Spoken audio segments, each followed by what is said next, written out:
আশুলিয়ায় শ্রমিক পুলিশ সংঘর্ষ, আহত 10।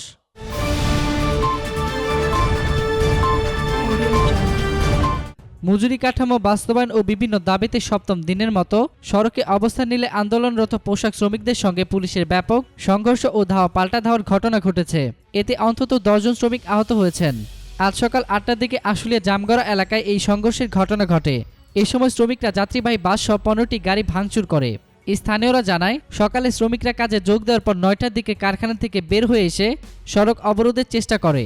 এ সময় তারা দফায় দফায় ঢাকা-টাঙ্গাইল মহাসড়ক অবরোধ করার চেষ্টা করে এবং যাত্রীবাহী বাস সহ 15টি গাড়ি ভাঙচুর করে। ঘটনাস্থলে প্রায় 1 ঘন্টা ওই মহাসড়কে যান চলাচল বন্ধ ছিল। পরে পুলিশ তাদের সরাতে গেলে ধাওয়া পাল্টা ধাওয়ার ঘটনা ঘটে। এ সময় 10 জন শ্রমিক আহত হয়। বিষয়টি নিশ্চিত করে ঢাকা 1 ইন্ডাস্ট্রিয়াল পুলিশের এসপি সানা সামিউর রহমান জানান, সকাল থেকে শ্রমিকরা রাস্তা অবরোধের চেষ্টা করলে তাদের ধাওয়া দিয়ে পরিস্থিতি স্বাভাবিক করা হয়।